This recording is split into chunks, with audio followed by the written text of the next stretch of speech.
Good morning, students.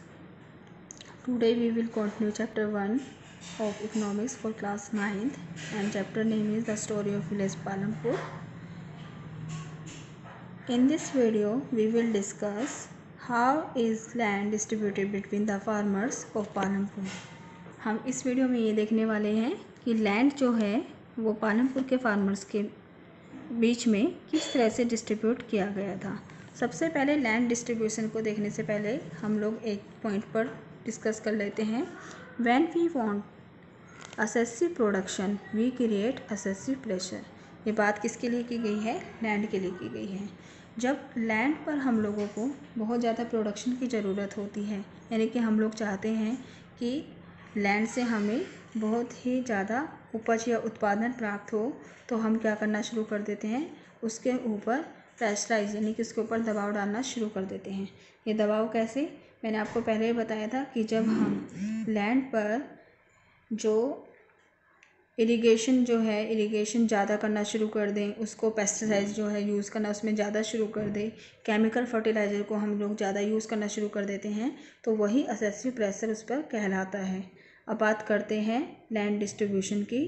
तो land जो है वो फार्मिंग के लिए यानी कि कृषि के लिए सबसे महत्वपूर्ण फैक्टर है। हम लोगों ने देखा है unfortunately not all the people engage in agriculture have sufficient land for cultivation. Palampur के रिगार्डिंग और अगर हम लोग बात करें तो दूसरे विलेज के अकॉर्डिंग भी एक बात ये जो है वो बिल्कुल साफ है कि सभी के सभी लोग जो हैं वो एग्रीकल्चर में पूरी तरह से डिपेंड नहीं रहते, यानी कि उनके पास इतना लैंड नहीं होता कि वो लोग सभी के सभी कल्टीवेशन कर सकें। तो इस कंडीशन में क्या होता है वो हम लोग बाद में पढ़ेंगे। पहले हम लोग देखेंगे कि ऐसा होता क्यों है। ऐसा इसलिए होता है लैंड इज़ अनइवनली डिस्ट्रीब्यूटेड, क्योंकि जो ज़मीन है वो अनइवनली डिस्ट्रीब्यूट की गई है। कहाँ पर? पालमपुर में भी, और एज वेल एज दूसरे गांव में भी ये सिचुएशन हमें देखने को मिलती है। Some do not have land, कुछ लोग ऐसे हैं जिनके पास लैंड है ही नहीं। Some have a small plot of land, कुछ लोगों के पास बहुत ही छोटे प्लॉट्स हैं लैंड के।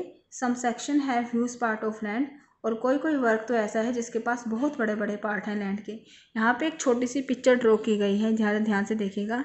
ये जो है ये छोटे छोटे हमें देख रहे हैं, ये फील्ड्स हैं यानी कि खेत हैं जो एक किसान के हैं, ठीक है। और उसके बाद कुछ ऐसे फील्ड भी हैं जो बहुत बड़े हैं, ये भी किसी एक ही किसान के होंगे। तो इस तरह से, और कुछ लोग ऐसे हैं जो लेबरर का काम करते हैं यहाँ पर, यानी कि उनके पास ना तो छोटे फील्ड है ना ही बड़े फील्ड, उनके पास ज़मीन ही नहीं है, वो लैंडलेस हैं। तो इस तरह की सिचुएशन जो है वो पालमपुर में हमें देखने को मिलती है। पेज नंबर 6 अगर आप अपने इकोनॉमिक्स का देखेंगे तो उसमें स्टोरी ऑफ गोविंद भी है। गोविंद जो कि जिसके पास 2.5 जो हेक्टेयर है वो ज़मीन है, तो वो उस ज़मीन का यूज़ कर रहा है। उस ज़मीन के ऊपर फार्मिंग करके वो अपना गुजर बसर करता है। तो वो कोई इतनी ज़्यादा उसके पास उपज नहीं आती, प्रोडक्शन नहीं आता कि वो लोग उससे बहुत ज़्यादा प्रॉफिट कमा सके। हाँ, इतना ज़रूर है कि उनका खर्चा जो है वहाँ से उनकी जो कमोडिटीज़ हैं, जो बेसिक कमोडिटीज़ हैं, वो फुलफ़िल वहाँ से हो जाती है। अब गोविंद के बाद क्या होता है, उसके 3 बेटे हैं, जिसके अंदर मान लीजिए अगर इतना लैंड उनके पास है तो इतने लैंड के 3 हिस्से होंगे, क्योंकि उनके 3 बेटे हैं।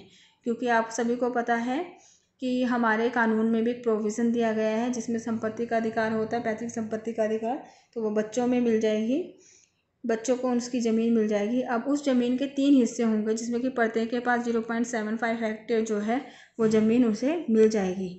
अब वो तीनों क्या करते हैं, मॉडर्न फार्मिंग मेथड यूज़ करने के बावजूद भी उनकी खेत में इतनी उपज नहीं होती कि उन्हें उससे कोई प्रॉफिट मिल सके। यहीं पर अगर हम लोग एक बड़े खेत को या फिर फील्ड को देखें तो यहाँ पर आराम से जो है पार्टीशन होने के बाद भी उनके पास ज़मीन जो है वो बहुत ज़्यादा बचती है। तो इस तरह से हम लोग स्टोरी ऑफ गोविंद को देख करके पता लगा सकते हैं कि वहाँ पर कंडीशन जो है वो कैसी है, ठीक है। कुछ लोगों के पास लैंड है ही नहीं, कुछ लोगों के पास स्मॉल प्लॉट्स हैं और कुछ लोगों के पास ह्यूज पार्ट्स हैं लैंड के। तो इस तरह से अनइवनली डिस्ट्रीब्यूटेड हैं। तो अगर फर्स्ट क्वेश्चन आ जाता है how is land distributed between the farmer of Palampur, तो फर्स्ट लाइन ही आप लिखोगे कि land is unevenly distributed in Palampur. उसके बाद आप ये लिख सकते हैं, ठीक है। तो इस तरह से हम इस क्वेश्चन का आंसर जो है वो देते हैं। उसके बाद नेक्स्ट आ जाता है हमारा पॉइंट लेबर। लेबर में क्वेश्चन आता है who will provide the labour. Labour का काम यानी कि लेबरिंग का काम किसके द्वारा प्रोवाइड होगा या फिर कौन उसे हमें प्रोवाइड कराएगा। तो इसमें आप लोग आएंगे आगे another important factor of production, जो दूसरा इम्पोर्टेंट फैक्टर है प्रोडक्शन का वो लेबर है। हु, लेबर होते कौन हैं, वेयर दे कम, और वो आते कहाँ से हैं, ये हम लोग पढ़ने वाले हैं। तो इसमें देखिए agriculture and requirement of labour. तो एग्रीकल्चर के अंदर जो है वो सबसे ज़्यादा रिक्वायरमेंट होती है लेबर्स की। तो लेबर्स की जब वो रिक्वायरमेंट होती है तो इसमें हम लोग देखेंगे कि विलेजर्स तो होते हैं, एक तो स्मॉल फार्मर्स होते हैं, एक मीडियम एंड लार्ज फार्मर होते हैं, ठीक है। लैंडलेस फार्मर को तो इसमें हम ले ही नहीं सकते। स्मॉल फार्मर जो होते हैं they along their family cultivated their own fields, वो अपनी फैमिली के साथ ही अपने फील्ड्स को कल्टीवेट करते हैं, यानी कि वहाँ पर कृषि के कार्य करते हैं। क्यों? क्योंकि उनके पास इतने पैसे नहीं हैं कि वो लेबर्स को यूज़ कर सकें कृषि करने के लिए। दूसरी तरफ दे हायर मीडियम और लार्ज फार्मर की अगर बात करें they hire farm labourer on their field, जबकि मीडियम और लार्ज फार्मर जो हैं वो लोग अपने फील्ड में काम करने के लिए जो श्रमिक हैं उन्हें हायर करते हैं। Farm labourers come either from landless families or families cultivating small plot of land. तो ये लेबरर्स जो हैं ये कहाँ से आते हैं, या तो लैंडलेस फैमिली से आते हैं, यानी कि ऐसी फैमिलीज़ जो बिल्कुल ही जिनके पास ज़मीन नहीं है, या फिर उस फैमिली से आती हैं जिनके पास छोटे छोटे प्लॉट होते हैं काम के, क्योंकि वहाँ पर काम करने के बाद उसी ज़मीन से ज़्यादा प्रोडक्शन उन्हें नहीं मिला, ठीक है। जैसे गोविंद की कहानी में हमने देखा कि तीनों भाई जो हैं वो उतना नहीं कमा पा रहे हैं, तीनों के तीनों भाई उस छोटी सी ज़मीन से। इसलिए वो लोग क्या करते हैं, उनकी फैमिलीज़ के कुछ मेंबर क्या करते हैं, मीडियम और लार्ज फार्मर्स के यहाँ पर आकर के काम कर लेते हैं अपनी ज़मीन पर काम करने के बाद। अब देखिए situation of a farm labour. एक फार्म लेबर यानी कि फार्मिंग में काम करने वाले कृषि के जो मजदूर होते हैं उनकी एक स्टोरी भी दी गई है डाला और रामकली की, पेज नंबर 8 पर पिक्चर के थ्रू दी गई है। पिक्चर नंबर 1.7 है, जिसमें डाला और रामकली आपस में बातें करते हैं। तो डाला यही बात बोलता है उसमें कि ग्रीन रेवोल्यूशन के आने से जो है उन लोगों को अब काम नहीं मिल रहा है, क्योंकि जो मालिक है उसने एक ट्रैक्टर ख़रीद लिया है, जिससे कि ट्रैक्टर ही सारा काम कर देता है। हार्वेस्टर ख़रीद लिया है, थ्रेशर ख़रीद लिया है, जिससे अब वर्किंग जो लेबर्स का जो वर्किंग टाइम था वो काफ़ी कम हो गया है। वो कहता है कि उसके बाद अगर भूमि से फसलों को काटने के बाद जो वेस्टेज को निकालने का काम होता था वो भी क्या कर देते हैं, उस पर भी दवाई छिड़क दी जाती है, केमिकल उसके ऊपर छिड़क दिए जाते हैं, जिससे कि वो अपने आप नष्ट हो जाते हैं। यानी कि अब हम लोगों को काम ही नहीं मिल रहा है। रामकली भी सेम सिचुएशन बताती है, वो कहती है कि उनको काम बिल्कुल नहीं मिल पा रहा है।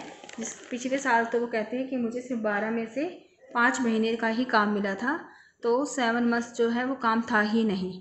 तो रामकली कहती है कि मैं अब रायगंज में जो ईंट का भट्टी है, जहाँ पर ईंट बनाने का काम किया जाता है, ब्रिक्स मेकिंग का काम किया जाता है, मैं अब वहाँ पर जाकर काम करना शुरू करूँगी, क्योंकि खेतों में जो है वो इनफ काम नहीं मिल रहा, क्योंकि सारा का सारा काम जो है वो मशीनरी से हो जाता है और हम लोगों के लेबरिंग का जो काम है वो बिल्कुल कम हो रहा है, ठीक है। तो इस तरह से यहाँ पर जो लेबर्स हैं उनकी प्रॉब्लम्स को दिखाया गया है कि किस तरह से यहाँ पर उन्हें प्रॉब्लम्स का सामना करना पड़ रहा है। उसके बाद नेक्स्ट है कैपिटल। अब कैपिटल की भी ज़रूरत होती है किसके लिए, फार्मिंग के लिए। अब फार्मिंग के लिए जब कैपिटल की ज़रूरत होती है तो आप सभी लोगों को पता है कि मॉडर्न फार्मिंग जो होती है, मॉडर्न फार्मिंग कैपिटल इंटेंसिव होती है, यानी कि इसमें जो है रुपया बहुत ज़्यादा खर्च होता है। तो ये पैसा आखिर आता कहाँ से है, ठीक है। देखो जो स्मॉल फार्मर्स होते हैं जिनके पास छोटी सी ज़मीन होती है उनका तो प्रॉफिट निकल ही नहीं पाता इतना, तो वो लोग क्या करते हैं, वो मनी को बोरो करते हैं। बोरो कहाँ से करते हैं मनी को, मनी लैंडर से और ट्रेडर से, ठीक है। और उसके बाद वो कैपिटल को अरेंज करने के बाद उन पैसों से खेती का काम शुरू करते हैं। अगर खेती सही हो जाती है तो वो उसका सारा का सारा पैसा जो है वो वापस कर देते हैं, लेकिन अगर नहीं हो पाती तो वो मजदूरी कर करके उन्हीं के यहाँ पर अपने उनकी जो इंटरेस्ट होता है उसे चुकाते हैं। ठीक है, तो क्या ये चीज़ सही है या गलत है, इसको हम स्टोरी ऑफ सविता से पढ़ेंगे। पेज नंबर 9 पर आपकी इकोनॉमिक्स बुक में है ये स्टोरी। सविता जो है एक किसान है। ठीक है, किसान होने के साथ किसान अगर वो है तो उसके पास जो प्लॉट है वो कोई ज़्यादा बड़ा प्लॉट नहीं है, छोटा सा ही प्लॉट है। और वो देखती है कि वो इस साल उस पर वीट की क्रॉपिंग करेगी, यानी कि गेहूँ उगाएगी। लेकिन गेहूँ उगाने के लिए साथ साथ जो है उसे अगर HYV सीड्स खरीदने हैं और अगर इरिगेशन वहाँ पर फैसिलिटीज़ जुटानी है तो उसके लिए उसे कम से कम 3000 जो है रुपयों की ज़रूरत पड़ेगी। तो वो क्या करती है सविता, उन रुपयों को, क्योंकि उसके पास पैसा तो है नहीं, क्योंकि उनकी सिचुएशन जो है वो अच्छी नहीं है, तो वो क्या करती है एक मनी लेंडर के पास जाती है जो कि एक बड़ा किसान है, एक लार्ज फार्मर है जिसका नाम है तेजपाल सिंह। तो वो तेजपाल सिंह से क्या करती है, इंटरेस्ट पर पैसे लेना चाहती है 3000 रुपीज़। तो तेजपाल जो है वो उसे पैसे दे देते हैं, लेकिन वो उसको उस पर 4 महीने के लिए 24% इंटरेस्ट जो है वो लगाते हैं। 24% इंटरेस्ट पर 4 महीने के लिए वो उसे 3000 रुपीज़ दे देते हैं। उसके साथ साथ वो एक टर्म और रखते हैं, एक शर्त और रखते हैं। वो शर्त क्या है, वो कहते हैं कि जब हार्वेस्टिंग सीज़न आएगा वीट का तो तुम मेरे खेत पर भी 35 रुपये प्रतिदिन पर काम करोगी, यानी कि 35 रुपये जो है तुम्हें हर दिन का पैसा मिलेगा और उस पर तुम मेरे खेत में काम करोगी। ये जो अमाउंट है ये काफ़ी कम है, लेकिन सविता के पास कोई दूसरा चारा नहीं होता कि वो पैसे कहाँ से ला सकती है, क्योंकि बैंक से पॉसिबल नहीं है कि उसे बहुत जल्दी जो है वो लोन मिल जाए। तो वो तेजपाल की टर्म कंडीशन को मान लेती है। उसे पता है कि उसे अपने खेत पे काम करना है और उसके बाद उसे तेजपाल के खेतों पर भी काम करना पड़ेगा, लेकिन उसके पास कोई दूसरी टर्म नहीं है, कोई दूसरा चारा नहीं है, इसीलिए वो इस चीज़ को मान लेती है।